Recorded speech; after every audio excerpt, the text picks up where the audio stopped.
समाज पार्टी ने सिर्फ शांतिपूर्वक तरीके से अपनी बात कह करके राष्ट्रपति के नाम एसडीएम के माध्यम से ज्ञापन देने के लिए कहा है। दूसरे देशों में भी आंदोलन हुए हैं। मैं समझता हूँ कि अगर ये समाज आंदोलन की राह पर आ गया, यदि सरकार ने या कोर्ट ने उसको वापस नहीं लिया तो मैं आपके सामने भी कहना चाहता हूँ, मंच के माध्यम से मैंने कहा है कि सड़क से लेकर के संसद तक हम आंदोलन करने का कार्य करेंगे। उन लोगों को हमें सोचना पड़ेगा, देखना पड़ेगा, ऐसे लोगों को जो बाबा साहब ने पूरा जीवन बलिदान करके एक वोट का अधिकार हमें दिया था, जिसमें बाबा साहब ने कहा था कि ये दोधारी तलवार है, अगर इसका हम सही इस्तेमाल करते हैं तो दुश्मन को परास्त कर देते हैं, अगर इसका गलत इस्तेमाल होता है तो हम खुद परास्त हो जाते हैं। ये जो बिल आया है, जब तक इसके खिलाफ लोकसभा के अंदर अनुच्छेद 341 और 342 के तहत अनुसूची 9 में नहीं डाला जाता, आती है उनके अंदर भी वर्गीकरण करने के लिए और क्रिमिनल जैसी बात को आगे बढ़ाने के लिए माननीय सुप्रीम कोर्ट के जजेस ने जो फैसला दिया है, उसके विरोध में आज दलित समाज रुड़की के साथ साथ पूरे जिले में, पूरे प्रदेश में और साथ ही साथ पूरे देश में आज सड़कों पर है, एकमुश्त होकर के आपके इस फैसले को नकारने का काम कर रहा है। और मैं आपको बता देना चाहता हूं, सुप्रीम कोर्ट ने जो फैसला दिया है वो एक तरफा फैसला है। मुझे नहीं लगता कि हमारा कोई प्रतिनिधि सुप्रीम कोर्ट में उस समय था। सुप्रीम कोर्ट ने जो जजमेंट दिया, 7 जजों की संविधान पीठ थी, उसमें जो है ये इनका ट्रायल है, क्योंकि ये जो समुदाय, ये तबका जो है SC ST बैकवर्ड के लोगों का, ये बहुत बड़ा तबका है। तो इन्होंने पहले बैकवर्ड को अलग किया, जातियों में बांटा, अब इन्होंने SC ST को बांटने का फिर काम किया है। क्योंकि ऐसा नहीं है कि जो जिन लोगों को आरक्षण दिया गया है 50%, उनको पहले से आरक्षण नहीं मिल रहा था, ऐसा नहीं है। उनमें से IAS भी हैं, DM भी रहे हैं, DDC भी रहे हैं, जज भी रहे हैं और तमाम पदों पर रहे हैं। लेकिन इन्होंने जो ये बांटने का काम किया, जो मेजोरिटी इनकी है कि भाई ये मेजोरिटी के आधार पर कुछ भी हासिल कर सकते हैं, कि ये लोग जो है अलग अलग खंडों में बढ़ जाए और इनकी रूटीन ना हो पाए। वाल्मीकि समाज या दूसरे समाज है जो 50% आरक्षण की बात व्यवस्था की है, ऐसा नहीं है। लेकिन जो आदमी योग्य होगा, पढ़ा लिखा होगा, एग्जाम पास करेगा, उसके लिए व्यवस्था है, पहले से आते हैं, नौकरियों में है। आप जैसे यहाँ हरभजन सिंह के DM थे, उससे पहले हरि सिंह चंद्रा वाल्मीकि समाज से थे, DD से रिटायर SOC थे, और तमाम मेरे साथ के जजों के पेशकार मतलब इंजीनियरिंग, बैंकिंग में, तमाम सब में है। लेकिन एक शक्ति को कमजोर करने का, और मैं समझता हूँ कि सरकार की मंशा इसके पीछे ठीक नहीं है। लेकिन अगर इतना बड़ा फैसला सरकार ने लिया है तो क्या उसमें कुछ सोच समझ के लिया होगा? सोच समझ के कि जो व्यवस्था में बैठे हुए लोग हैं, वही मनुवादी सोच के लोग, वो ये चाहते हैं कि इसको जो है हम धीरे धीरे आरक्षण को खत्म कर दें, और वो है एक उसकी पहल है। क्यों? मान लिया वाल्मीकि समाज का आरक्षण इन्होंने कर दिया, भाई वो लोगों का पढ़ने लिखने की तरफ रुझान कम है, लेकिन पढ़ रहे हैं, लेकिन जिस तादाद पर होना चाहिए वो नहीं है। तो इन्हें पता है कि जब हम वैकेंसी निकाल लेंगे, एग्जाम लेंगे, इंटरव्यू लेंगे, तो हम ये दिखा देंगे भाई ये लोग योग्य ही नहीं है, योग्य नहीं मिल पाए, इसलिए हम ये सीटें जनरल से भर रहे हैं। तो इनके इसके पीछे जो वो सोच है वो काम कर रही है। एक कहावत है कि भाई हम लोगों की सोच जहाँ खत्म हो वहाँ इनकी जो ऊपर के वर्ण व्यवस्था के जो लोग हैं, तो वो उनकी सोच शुरू हो वहां से। तो ये बहुत सोची समझी नीति है, बहुत सोची समझी चाल है, और मैं समझता हूँ कि देश का भला तो नहीं होने वाला, लेकिन हाँ देश जो है वो जातिवादी उसमें और बटा रहे। लेकिन बाबू जी, जैसे भी धरना प्रदर्शन किया जा रहा है, गुट बने हुए बहुत सारे SC ST समाज के भी, क्या इससे क्या साबित होने वाला है? इससे ये होगा जब लोगों में जागृति होगी, और जैसे दूसरे देशों में भी आंदोलन हुए हैं, मैं समझता हूँ कि अगर ये समाज आंदोलन की राह पर आ गया तो मैं समझता हूँ जो व्यवस्था है वो चरमराएगी, और वो सोचे कि मजबूर होकर भाई हमें करना ही पड़ेगा। जो जायज है, नाजायज नहीं है, जो जायज है तो वो करना पड़ेगा। इसलिए एक मतलब ये जो समाज ने या SC ST समाज ने जो निर्णय लिया है, ये बहुत समझ गया। इससे ज्यादा और कल को ये भी कहेंगे आरक्षण खत्म होना चाहिए, इनको प्रतिनिधित्व राजनीति में नहीं होना चाहिए, इनको नौकरी में आरक्षण नहीं होना चाहिए, कल को ये भी हो सकता है।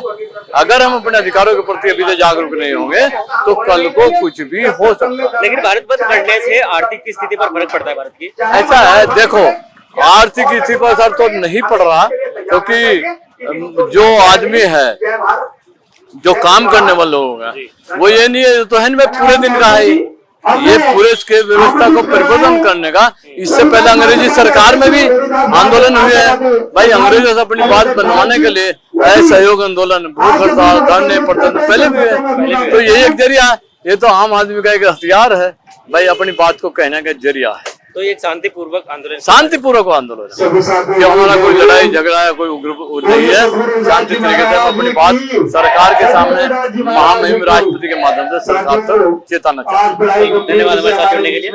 देखिए, माननीय बहन जी के दिशा निर्देश अनुसार पूरे भारत देश के अंदर शांतिपूर्वक तरीके से विरोध प्रदर्शन किया जा रहा है। सरकार को ये बताया जा रहा है कि बहुजन समाज के लोग कमजोर नहीं है, या तो वो इस निर्णय को बदल दे, अगर नहीं बदलेंगे, ये आज का जो प्रदर्शन किया जा रहा है, अगर इसके बाद वो नहीं बदलेंगे तो उसके लिए फिर भी हम लोग तैयार हैं। जैसे भी बहन जी का निर्देश होगा उसका पालन करते हुए हम लोग उस काम को SC/ST के आरक्षण के लिए लड़ते रहेंगे। क्या आपको नहीं लगता कि जो लॉकडाउन है, जो भारत बंद का ऐलान किया गया, इससे आर्थिक स्थिति पर फर्क पड़ेगा? देखिए, हमारे बीच में है, वैसे तो माननीय बहन जी ने आप सुनिए, भारत बंद के तहत 2 मिनट के लिए कोई भी ऐसी चीज जिससे लोगों को दिक्कत या परेशानी हो वो चीज बंद करने के लिए आदेश नहीं किया है। बहुजन समाज पार्टी ने सिर्फ शांतिपूर्वक तरीके से अपनी बात कह करके राष्ट्रपति के नाम SDM के माध्यम से ज्ञापन देने के लिए कहा है।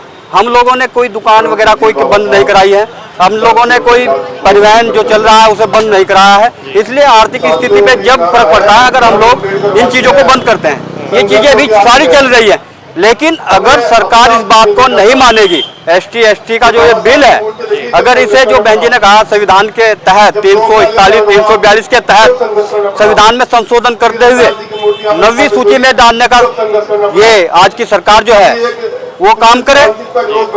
जब तक वो काम नहीं होगा तब तक ये धरना प्रदर्शन आंदोलन चलता रहेगा। अभी देखा जा रहा है कि हर जगह गुटबाजी भी है आपके समाज में। अगर SC/ST की बात करें, एक गुट ने अलग धरना दिया है, दूसरे गुट ने अलग, क्या एक साथ आप लोग नहीं हो पाएंगे? देखिए, लड़ाई हम सब लोगों की एक ही है।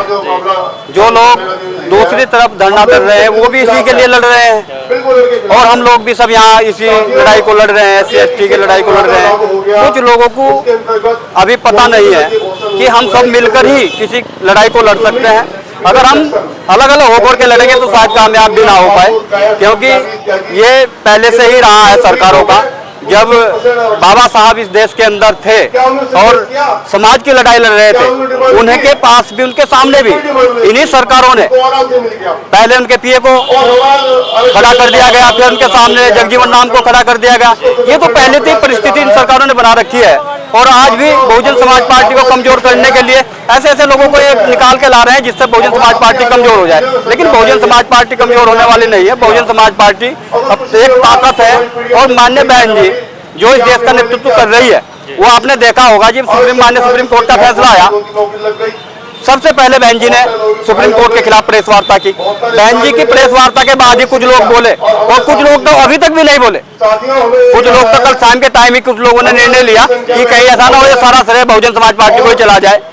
जब डर के मारे उन्होंने कुछ थोड़ा बहुत निर्णय लिया, शाम के टाइम 7:30-8 बजे के करीब निर्णय लिया कि हम लोगों को भी इसमें काम करना है। उन लोगों को ये नहीं पता है कि ये जो हम संविधान के माध्यम से MP बनते हैं, विधायक बनते हैं, प्रधान बनते हैं, हमारे बच्चे SDM बनते हैं, DM बनते हैं, सरकार नौकरियों में जाते हैं, डॉक्टर बनते हैं, अगर यही नहीं रहा, यही खत्म हो गया तो फिर किसके लिए लड़ाई लड़ोगे, फिर किसके लिए सोचोगे? तो माननीय बहन जी, मैं तो माननीय बहन जी का शुक्रिया अदा करता हूँ कि माननीय बहन जी ने सबसे पहले सुप्रीम कोर्ट के खिलाफ जाकर के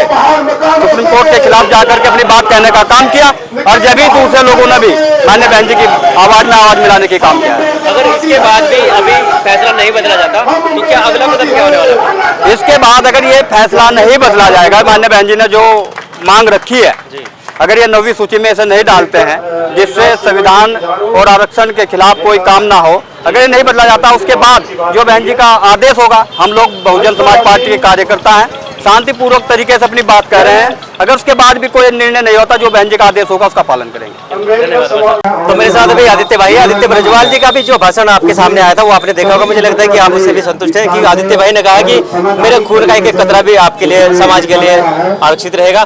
आदित्य भाई, अभी आपने कहा था कि दिल्ली तक भी जाना पड़ेगा, आप इस धरने को लेकर कितना संतुष्ट है? पहली बात देखिए, मैं आपको बताना चाहता हूं कि माननीय सुप्रीम कोर्ट ने जो एक तारीख को जो निर्णय दिया है, जिसमें कि एससी के अंदर भी वर्गीकरण की बात और क्रिमिनल की बात है माननीय सुप्रीम कोर्ट ने कही है, उसके विरोध में आज दलित समाज के जितने भी लोग हैं आज सड़कों पर हैं। पूरे देश में मैं देख रहा हूं, और आज मैं रुड़की के नगर निगम पे यहाँ पर पहुंचा हूँ। यहाँ भी भारी संख्या में दलित समाज के जितने बुद्धिजीवी लोग हैं वो यहाँ पर पहुंचे हैं, और जितने भी यहाँ पर आसपास के इलाके में जितने कस्बे पड़ते हैं, जितने गाँव पड़ते हैं, सब अपने अपने स्तर पर आज विरोध प्रदर्शन कराने का कार्य कर रहे हैं। और मुझे ऐसा लगता है कि ये तो हमारे समाज के मुश्किल से तो 20-30% लोग हैं, 100% लोग सड़कों पर उतर गए, तो मुझे लगता है माननीय सुप्रीम कोर्ट को भी अपने निर्णय के बारे में एक बार फिर से सोचना पड़ेगा।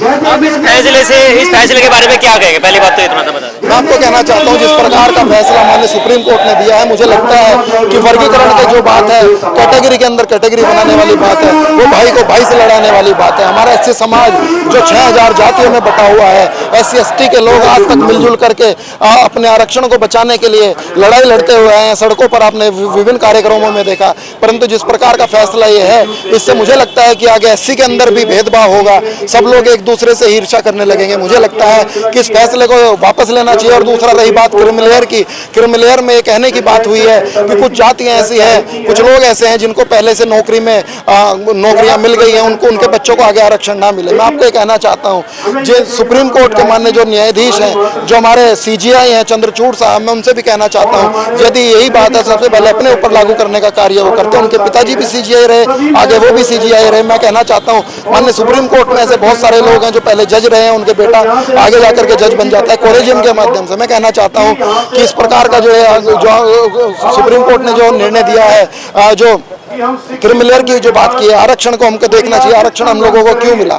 जो हजारों साल से जो हाशिए पर पड़े हुए लोग थे, उनको मुख्य धारा में जोड़ने के लिए आरक्षण की व्यवस्था की गई थी। आरक्षण कोई गरीबी उन्मूलन कार्यक्रम नहीं है। जो लोग गरीब है उनके लिए सरकार बहुत चाहे तो बहुत सारी व्यवस्था कर सकती है, परंतु प्रतिनिधित्व देने के लिए आरक्षण ही एकमात्र माध्यम है। और मुझे ऐसा लगता है कि यदि कोई, मैं विधायक का बच्चा रहा हूँ, मेरे पिताजी विधायक रहे हैं, परंतु मेरे पीछे आज भी वो टैग, जो जातिवादी टैग है, वो आज भी लगा हुआ है। मुझे ऐसा लगता है कि नौकरी करने के बाद चाहे कोई IAS बन जाए, चाहे कोई PCS बन जाए, चाहे कोई सरकारी नौकरी में चल जाए, उसके साथ भेदभाव हमेशा होता है, जाति के आधार पर होता है। जब भेदभाव जाति के आधार पर होता है तो मुझे लगता है आरक्षण भी जाति के आधार पर ही होना चाहिए। और हम पूरे SC समाज के लोग सुप्रीम कोर्ट के जो निर्णय है उसके विरोध में आज यहाँ पर प्रदर्शन कर रहे हैं। और मैंने मंच के माध्यम से भी कहा कि मैं सरकार से भी ये कहना चाहता हूँ, मैं सरकार के BJP पार्टी से मैं बिलोंग करता हूँ, मैं अपनी पार्टी के अंदर भी कहूँगा और पार्टी के बाहर भी ये बात कहूँगा कि हमारे आरक्षण को संविधान की 9वीं अनुसूची में डाल करके हमें संरक्षण देना चाहिए। क्योंकि आए दिन हम देखते हैं कोई ना कोई सुप्रीम कोर्ट, हाई कोर्ट के माध्यम से आरक्षण को चैलेंज करने का कार्य करता है। यदि 9वीं अनुसूची में हमारा आरक्षण चला गया तो कोई भी व्यक्ति इस पर जुडिशियल रिव्यू नहीं कर सकता, और हमारा संविधान में जो आरक्षण मिला हुआ है, जो हमारा संवैधानिक अधिकार है, उसको प्रोटेक्शन मिलने का कार्य होगा। आदित्य भाई, इस धरने से जो फैसला होने वाला है, क्या उसमें लगता है कि सुप्रीम कोर्ट अपनी मांगे वापस लेगा? अगर नहीं लेता तो क्या अगला कदम क्या होने वाला है? देखिए, मैं आपसे कहना चाहता हूं, जिस प्रकार का आज पूरे भारत में माहौल है, सब लोग सड़कों पर उतर करके इस फैसले का विरोध करने का कार्य कर रहे हैं। मुझे लगता है सरकार में बैठे हुए लोग भी और सुप्रीम कोर्ट में बैठे हुए लोगों ने भी आज की इस लोगों की भावनाओं को देखा होगा, और लोगों की भावनाओं को देखते हुए वो अपने जो उन्होंने फैसला दिया है उसका रिव्यू करने का कार्य करेंगे। मुझे लगता है कि संविधान में संशोधन करके हमारे माननीय जो प्रधानमंत्री जी हैं, उन्होंने आश्वासन भी दिया था, और मुझे ऐसा लगता है कि जब भी संसद आगे आएगी तो एक कानून बना करके इसको वापस लेने का कार्य करेंगे। परंतु मैं फिर भी आपसे कहना चाहता हूं, यदि सरकार ने या कोर्ट ने इसको वापस नहीं लिया तो मैं आपके सामने भी कहना चाहता हूं, मंच के माध्यम से मैंने कहा है कि सड़क से लेकर के संसद तक हम आंदोलन करने का कार्य करेंगे। जिस प्रकार से किसान आंदोलन के माध्यम से हमारे किसान भाइयों ने दिल्ली का कुछ किया था, मुझे लगता है हमारे SC के भाइयों को भी दिल्ली का कुछ करना चाहिए और अपनी मांगों को मानने के लिए सरकार को और कोर्ट को मजबूर करना चाहिए। अभी यूथ कितना आपके साथ इस फैसले को लेकर भाग रहा है? मुझे ऐसा लगता है कि 100% यूथ आज की डेट में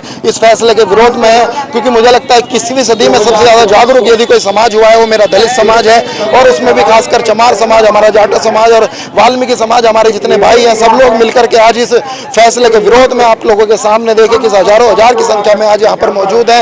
और आप देख रहे हैं पूरे देश का युवा सड़कों पर है, और 21वीं सदी युवाओं की सदी है। युवा जिस ओर चलते हैं, जिस ओर जो जमानी चलती है उस ओर जमाना चलता है। और मुझे ऐसा लगता है कि युवाओं ने बागडोर संभाली है। हमारे बड़े बुजुर्गों ने आंदोलन कर करके सड़कों पे लड़ाई लड़ करके हमारे आरक्षण को प्रोटेक्ट करने का काम किया है, और अब मुझ जैसे युवाओं की जिम्मेदारी बनती है कि हम सब लोग मिलकर के इस जो उनका आंदोलन है उसको आगे बढ़ाते हुए आज वहाँ सरकार के और जो हमारे सुप्रीम कोर्ट है उसके आंखों को खोलने का कार्य करें। अगर आज की डेट में हम सब लोग चुप बैठ गए तो आने वाला जो समय है उसमें हमारे जो बच्चे हैं वो कहने का कार्य करेंगे, जब हमारे अधिकारों का हनन हो रहा था तो आप लोग कहाँ सो रहे थे। मुझे ऐसा लगता है कि जो लोग यहाँ पर नहीं भी आए वो लोग भी आपका वीडियो देखेंगे। आगे समाज जहाँ भी खोल देगा उन लोगों को सबसे आगे बढ़ करके, खासकर मेरे युवा साथियों को आगे बढ़ करके जो हमारे बड़े बुजुर्गों का, महापुरुषों का कार्य है उसको आगे बढ़ाने के लिए सड़क से लेकर के संसद तक लड़ाई लड़ने का कार्य करना चाहिए। क्या शांतिपूर्वक ही ढंग से आप लोग अपनी बात मनवाने के लिए रहेंगे? जी निश्चित तौर पर हम संविधान को मानने वाले लोग हैं। संविधान के अनुरूप ही हम आज देख रहे हैं कि आराम से बैठ करके अपनी बात सरकार तक पहुंचाने का कार्य कर रहे हैं। मैं आपको कहना चाहता हूं आगे भी संवैधानिक रूप से शांतिपूर्वक तरीके से ज्ञापन दे करके, आंदोलन करके, शांतिपूर्वक आंदोलन करके हम सरकार को एक बताने का कार्य करेंगे कि एससी समाज की जो समस्या है, एससी समाज के जो आरक्षण को जिस प्रकार से हनन करने का कार्य दूसरे लोग कर रहे हैं, आप लोग हमें संरक्षण देने का कार्य करिए। और ये जो आरक्षण है कोई भीख नहीं है, हमारा संवैधानिक अधिकार है। इसके लिए हमको जो करना पड़े हम सब लोग ऐसे समाज के लोग करने का प्रयास करें। धन्यवाद हमारे साथ जुड़ने के लिए। SC ST के आरक्षण की जो सुप्रीम कोर्ट की एक गाइडलाइन जारी हुई थी उसके खिलाफ ये आखिर लोग क्यों हो गए?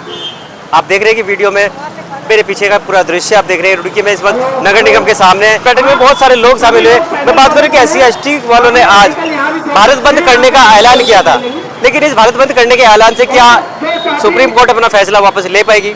अभी SDM महोदय के सामने अपना जो ज्ञापन है वो प्रस्तुत करने जाएंगे लोग। आप पुलिस प्रशासन की पूरी टीम देख सकते हैं कि पुलिस प्रशासन की पूरी टीम भी ये जो रैली निकल रही है इसको लेकर साथ साथ निकलने वाले हैं। ईस्वी को जनगणना के आधार पर अनुसूचित जातियों का आरक्षण 15% एवं अनुसूचित जातियों का आरक्षण 7.5% का प्राविधान भारत सरकार द्वारा किया गया है। वर्तमान स्थिति में अनुसूचित जातियों जनजातियों के विभिन्न संगठनों के द्वारा की गई जनगणना के आधार पर भारत में अनुसूचित जातियों को लगभग 30% तथा अनुसूचित जनजातियों को लगभग 12.5% आरक्षण का प्राविधान किया जाना विचारणीय आवश्यक विषय है। यह भी उल्लेखनीय है कि अनुसूचित जातियों एवं अनुसूचित जनजातियों को दिया गया आरक्षण कोई भीख नहीं है। यह पूना पैक्ट 1932 का वादा है, संविधान प्रदत्त मौलिक अधिकार है। इस कारण आरक्षण में किसी भी प्रकार छेड़छाड़ करना संवैधानिक प्राविधानों का विरोध है। आज भी भारतवर्ष के अंदर जातिगत आधार पर भेदभाव एवं उत्पीड़न चरम सीमा पर किया जा रहा है। इसमें सरकार भी रोकने में असफल है। यदि माननीय उच्चतम न्यायालय के निर्णय आदेश को संसद द्वारा विशेष बिल लाकर निष्प्रभावी नहीं किया जाता है तो अनुसूचित जातियों जनजातियों में उप वर्गीकरण करने से संविधान की मूल भावना आहत होगी तथा समाज में वर्ग संघर्ष बढ़ेगा, भेदभाव एवं जातिवाद बढ़ेगा, जो भारतीय संविधान में दिए गए मूल अधिकारों के प्रतिकूल है।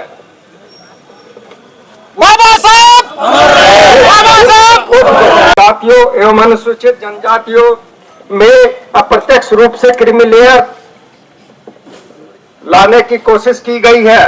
भारत संविधान के अनुच्छेद 16(4) में आरक्षण की जो व्यवस्था की गई है, जिसमें पिछड़ापन का आधार जाति व्यवस्था है, आर्थिक कसौटी पिछड़ेपन का आधार नहीं है, जिसकी बाबा साहब डॉक्टर भीमराव अम्बेडकर ने इस तथ्य को पुरजोर तरीके से संविधान सभा में ड्राफ्टिंग कमेटी के चेयरमैन की हैसियत से 25 नवंबर 1939 को अपने अंतिम भाषण में स्पष्ट शब्दों में व्याख्या की थी।